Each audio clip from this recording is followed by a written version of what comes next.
Of net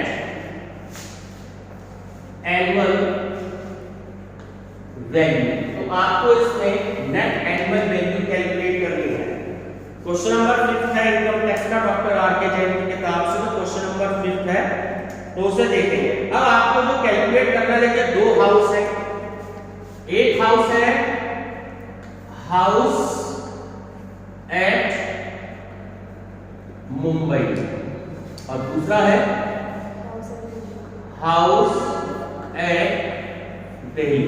बहुत ध्यान से समझ लेना क्योंकि इसमें वर्किंग नोट के भी मार्क्स हैं, ठीक है।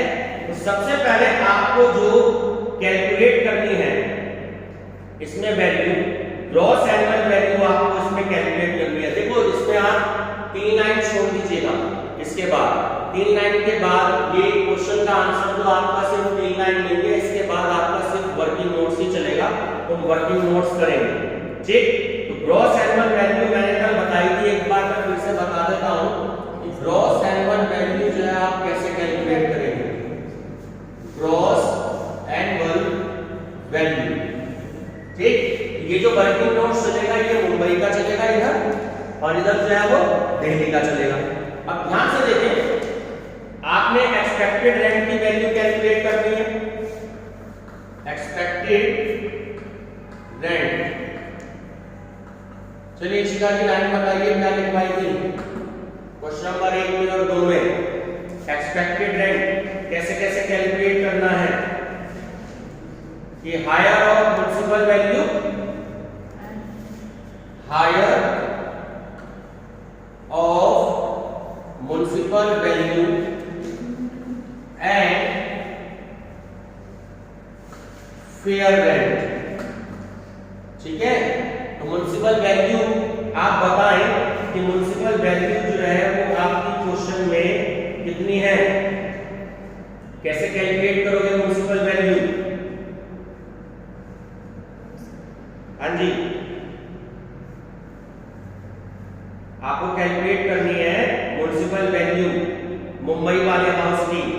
तो अगर आप मुंबई वाले हाउस को देखें तो उसका जो आपको रेंट दे रखा है, ध्यान से पढ़ो, house at Mumbai is mean for self residence, ठीक है। But he let out his house in 1 September 2020 at 4000 per month. ये बात क्लियर होगी। इसके बाद मल्टीप्लिकेशन करनी है आपको, कितने से करोगे, रेंट कितना है आपका 4000, ठीक है। 4000 आपका जो है क्वेश्चन में देखो रेंट दे रखा है, तो क्या वैल्यू आएगी आप मुझे ये बता दीजिएगा मल्टीप्लाई करके।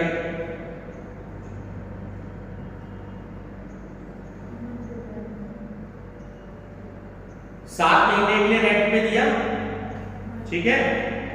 तो 7 आप रेंट देखो कितना है, 4 एक कितने स्टॉप करो मुझे जरा से 600, ठीक है। अब ध्यान से समझ लो एक बार फिर से वैल्यू कैसे आई। 3100 आपको क्वेश्चन की सेकंड लास्ट लाइन में गिवन है और आपको ये वैल्यू दे रखी है 61/4%। तो 6 4 जा 24 और एक हो गया 25, ठीक है शिखा जी। आपने इसको मल्टीप्लाई बाय 4 किया, multiply by 100, multiply by divided by 25, तो वैल्यू आएगी 49600। अब ये आपकी यहाँ पे वैल्यू आ गई। अब देखो आपको फेयर रेंट कैलकुलेट करना है। अब फेयर रेंट जो है वो आपको कैलकुलेट करना है। तो फेयर रेंट की वैल्यू कितनी है, 4000 रुपए पर मंथ किराया है। तो 4000 रुपए पर मंथ किराया है, 12 से मल्टीप्लाई कर दीजिए, 12 4 जा 48। यहां तक की बात क्लियर हो गई। अब इन दोनों में देखो ज्यादा वैल्यू क्या है, वो है 49600। ये वैल्यू क्लियर हो गई। मैंने ब्रैकेट में लिख दी है, आप चाहो तो बाहर भी लिख सकते हो, मैंने ब्रैकेट में लिख दी है। क्वेश्चन में दे रखी है सेकंड लाइन में कि 4000 रुपए पर मंथ किराया है मुंबई वाले हाउस का। तो 12 4 जा 48, तो दोनों में वैल्यू ज्यादा आ गई 49600। यहाँ तक की बात क्लियर होगी। चलिए अब हम देखते हैं एक्चुअल रेंट रिसीव्ड, यानी कि जो इसका बी पार्ट है, और एक्चुअल रेंट रिसीव्ड। मैंने आपको अभी ये बताया था सितंबर से, तो सितंबर से अप्रैल तक के होते हैं 7 महीने, ठीक है। और 4000 रुपये पर मंथ आपका किराया है, तो 4000 को आपने 7 से मल्टीप्लाई कर दिया, ठीक है। तो 28,000 रुपये आपकी वैल्यू आ गई। अब क्या लेते हैं, विच एवर इज मोर, इन दोनों में आपको कंपेयर करना है, तो विच एवर इज मोर, तो दोनों में ज्यादा वैल्यू क्या आ गई 49,600। ये वाला क्लियर हो गया, तो ध्यान रखें। चलिए अब हम बात करते हैं दिल्ली वाले हाउस।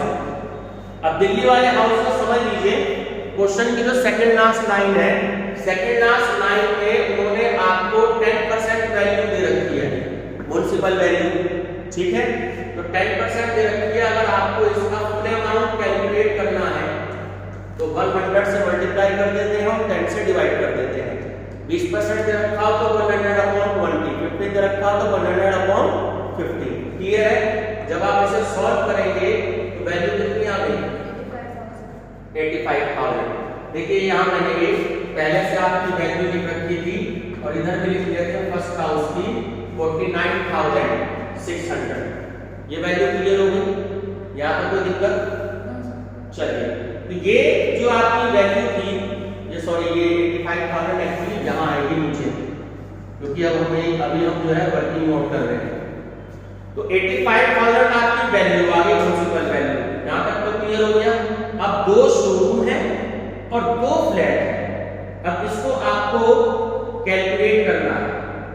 चलिए कैलकुलेट करके देखते हैं कि क्या वैल्यू आती है एक्चुअली रेंट रिसीव्ड की दिल्ली हाउस की। तो मैं यहां पे लिख रहा हूं Delhi house actual rent received, और ध्यान से समझिएगा। तो शोरूम का किराया देखो कितना है दिल्ली वाले हाउस का, ब्रैकेट में ये भी लिख दीजिएगा दिल्ली हाउस, जिससे आपको याद रहे। बोलिए प्राची जी। 5,000। अब ध्यान से देखो 5,000 दे रखा है, ईच वर्ड दे रखा है ना एक का, और 2 दे रखे हैं, 2 से मल्टीप्लाई कर दीजिए, 12 से मल्टीप्लाई कर दीजिए, यानी कि 5 2 10 और 10 की 12 से करीब, यानी कि 1,20,000। ये वाली बात बताओ, क्लियर है? क्यों पर मंथ नहीं है, यहाँ तक क्लियर हो गया। ऐसे दूसरे जो आपको फ्लैट दे रखे हैं उनका किराया 4,000 रुपये है, तो 4,000 मल्टीप्लाई बाय 2 और मल्टीप्लाई बाय 12, ईच वर्ड दिया, ठीक है। तो 4 2 8 और 12 8 96। अब इन दोनों का आप टोटल कर देंगे तो टोटल हो जाएगा 2,16,000। यहां तक क्लियर है। तो आपकी जो वैल्यू आ गई वो क्या आ गई, फेयर रेंट की क्या आ गई 2,16,000। अब इन दोनों में आपने कंपेयर किया, इन दोनों में जब कंपेयर किया तो वैल्यू क्या आ गई 2,16,000। यहां तक की बात बताओ, क्लियर है? कोई प्रॉब्लम? ठीक है। तो अब आपने जो कंपेयर करी 2,16,000 आपकी आ गई वैल्यू। ये वर्किंग नोट समझ में आ गया ना? तो 2,16,000 की जो वैल्यू थी ये आपने वैल्यू लिख ली यहां पर, ठीक है। अब इस वैल्यू को हमने क्या कहना है, ये है आपकी 12 महीने की वैल्यू। इसकी है 12 महीने की। Rent for 12 months, rent for 12 months. ये बात प्राची समझ में आ रही है? ये लाइन थोड़ी सी नीचे लिख देता हूं अच्छे से आपके सामने।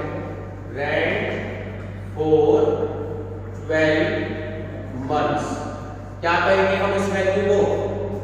Gross annual value. क्या कहेंगे? Gross annual value. तो यहाँ बीइंग ग्रॉस एनुअल वैल्यू।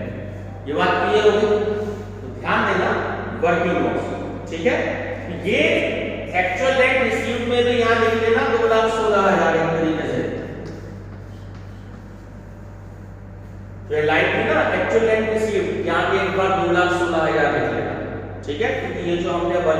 किया, हमने फिर इसकी और इसकी कंपेयर करी। अब जब इसकी देखो इन दोनों में ज्यादा क्या है 85,000, 2,16,000 में ज्यादा क्या है 2,16,000।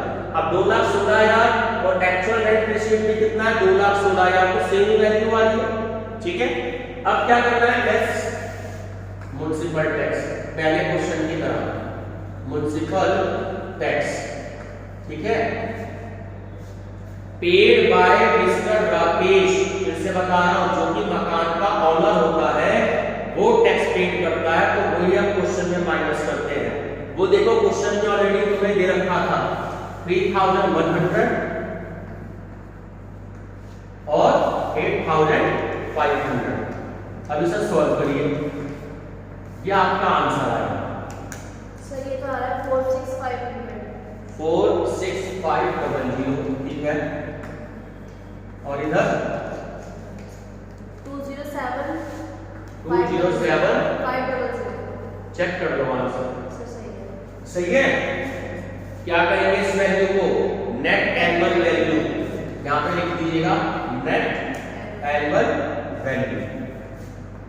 बहुत अच्छा क्वेश्चन है, प्रैक्टिस इसकी करते जाइएगा। एक मिनट स्टॉप कर दो, बहुत ध्यान से।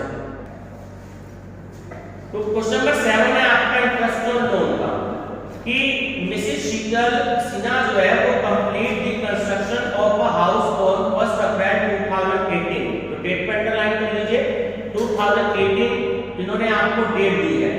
She had taken loan of ₹8 lakh on 1 अप्रैल 2014। तो उन्होंने जो लोन लिया 8 लाख रुपए का वो 1 अप्रैल 2014 में लिया, और रेट ऑफ इंटरेस्ट था उसका लोन का 15% पर एनम। ठीक है, nothing was repaid on loan so for, इसको अंडरलाइन कर लीजिएगा, बहुत इंपॉर्टेंट लाइन है कि अब तक उन्होंने कोई भी पेमेंट यानी कि लोन की कोई भी इंस्टॉलमेंट नहीं ली। ठीक है, तो nothing was repaid on loan account so far. तो how much amount of interest on loan taken for construction of a house would be deducted from the net annual value for the assessment year 2021 और 22। आपको ये उसमें बताना है कि उस पर जो इंटरेस्ट ऑन लोन है उसकी डिडक्शन कितनी दी जाएगी। ठीक है, चलिए बताता हूं। तो सबसे पहले आपको इंटरेस्ट ऑन लोन कैलकुलेट करना है। इंटरेस्ट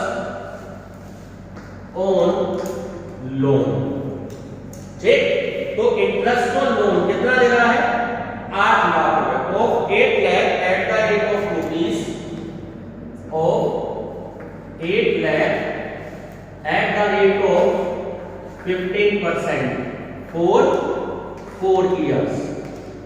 कितने ईयर हो गए प्राची जी 4 इयर्स। उन्होंने लोन लिया कब, उन्होंने ध्यान से देखो कि कंस्ट्रक्शन पूरा कब करवाया 1 अप्रैल 2018 में, और लोन कब लिया 1 अप्रैल 2014 में, तो 4 साल का टाइम हो गया। ये बात क्लियर होगी। तो मैं यहां मेंशन भी कर देता हूं जिससे आपको याद रहे। फ्रॉम 2014-15 ये आपका असेसमेंट ईयर हो गया। ठीक है, तो 4 साल 2018-19 ये वाली बात बताओ, क्लियर है यहां तक? सॉरी 4 साल मतलब 17-18 होंगे, 18-19 तो 5वां आ जाएगा। 14-15 पहला साल, 15-16 दूसरा, 16-17 तीसरा और 17-18 चौथा। 4 साल हो गए। अब जरा मुझे कैलकुलेटर में बता दो कि कितना अमाउंट आया। 4,80,000। ठीक है, तो आपकी जो वैल्यू आई, सबसे पहले आपने 1 साल की वैल्यू कैलकुलेट करनी है। ध्यान से समझ लीजिए सारी चीज। 8 लाख का 15% हो गया 1,20,000, 15,120। तो 1 साल का जो इंटरेस्ट था वो आ गया 1,20,000। कितने साल के लिए लिया 4 साल के लिया, तो 4 से मल्टीप्लाई कर दीजिए यानी कि 4,80,000। यहां तक के बाद सभी को क्लियर है। अब एक रूल और बता देता हूं, 5 साल की बात करी है ना उसमें, तो 1/5 आपको याद रखना। क्या याद रखना 1/5 वो 5 इंस्टॉलमेंट में उसको पे कर सकता है। ठीक है, मैक्सिमम। ये टेबल में बात अभी नहीं आएंगे। तो 5 इंस्टॉलमेंट वो पे कर सकता है। तो आपको क्या करना है, 1/5 ऑफ ₹4,80,000 कर दोगे इसका 96,000। तो 96,000 वैल्यू आ गई। गवर्नमेंट कहती है कि आप 5 इंस्टॉलमेंट में दे सकते हो, तो 1/5 करना है मैक्सिमम, ठीक है, ना 1/8 करना है, ना 1/7 करना है, ना 1/10 करना है, केवल 1/5 करना है। ये बात क्लियर होगी।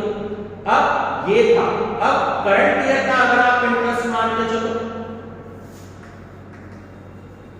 ये तो हो गया प्राची जी प्रीवियस ईयर का, करंट ईयर का भी इंटरेस्ट मान के चलना 20-21 का, वो हमेशा ऐड होता है, ये बात ध्यान रखना। इंटरेस्ट ऑन करंट ईयर 2020-21, देखो एक साल का इंटरेस्ट हमने कैलकुलेट किया था 1,20,000 किया था, ये इसमें आप ऐड कर दीजिए 0 0 0 2,16,000। देखो चेक करना आंसर अपना 2,16,000, ठीक है। Total interested to be deducted जो आया, total interested to be deducted, ये बात आपको ध्यान रखनी है। जो 2,16,000 का अमाउंट आया तो आपको बताना है कि total interested to be deducted. लेकिन अभी जब हमने टेबल पढ़ी थी तो हम हमारे पास छूट मैक्सिमम कितने की है, केवल 2 लाख रुपए की। कितने की? 2 लाख रुपए की। तो आप नीचे यहां लिखेंगे कि बट मैक्सिमम अमाउंट 2 लाख।